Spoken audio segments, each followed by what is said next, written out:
Hi, Laura here from The Unprofessional, and today I'm going to do something pretty different. I'm going to show you how I do DIY in-home haircuts. So today I'm going to give my son, Ruben, you ready? I'm going to give him a haircut. My son has thick, wavy hair, and this process would be much different if your child has curly or straight, fine hair. So be warned, I can't guarantee how this would turn out for a different hair type. And as a reminder, I am not a professional. I'm probably doing 100 things wrong, but I'll be honest, this is fast and it works for me. There's a few things you need to give a home haircut. The first thing is clippers and scissors. You really don't need anything expensive. I think I spent $25 and it came with all of the different sizes of guards, even guards for the ears, which I don't use. If you're giving a child a haircut, it's probably best to have a tall chair or a thick stack of books. A cape is optional, but I find it's a really good incentive to get your kid to agree to a haircut. And last but not least, you need a comb.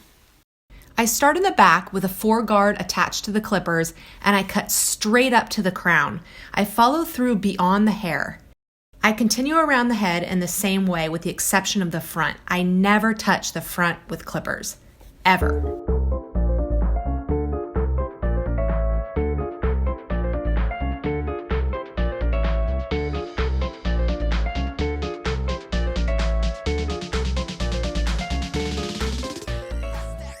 Using the clippers, I cut against the grain and I sort of go to the side and back just to make sure that I didn't miss any hairs that were kind of tucked in. Now I'm ready for the scissors. First, I do the ears, and this is the only place where I cut against the head. The only place. For ears, I just fold it back and I clean up any of the hairs that the clippers didn't get. Then I trim up the sideburns just straight across. From there, I move to the crown, making sure to let the hair lie naturally against the cowlick. You can't keep hair from sticking up by trying to cut it shorter, especially around the cowlick, so don't try. I take small sections between my fingers, paying close attention to the way the hair naturally lies.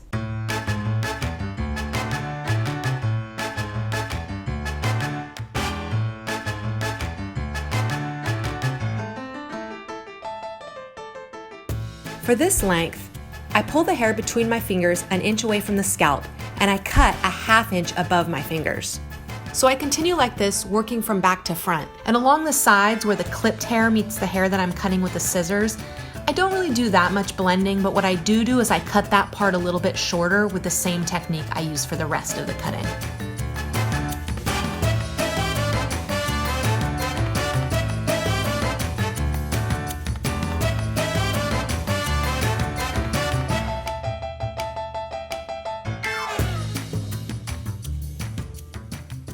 As I work closer to the front, I cut less off.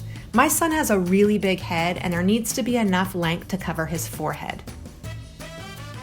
The most important thing, and I can't stress this enough, is never to cut straight against the scalp with scissors unless you want a really blunt line. By pulling the hair away from the scalp with your fingers, you'll keep a natural look. Close your eyes.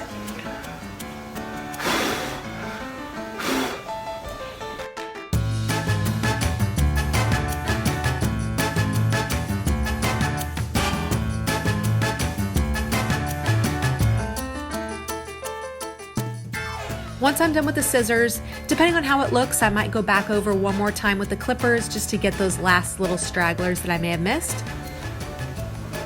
And there you have it. Everybody can look at the camera. 15-minute home haircut and only 1 mild casualty, which was a snip on my thumb. But Ruben, what do you think? Was that pretty fast? Yeah. And painless? Mm-hmm. Okay. And here's the before and after. And if I'm being completely honest, I'm sort of a sucker for the shaggy look, so I like the before picture better. But either way, he is one handsome ginger.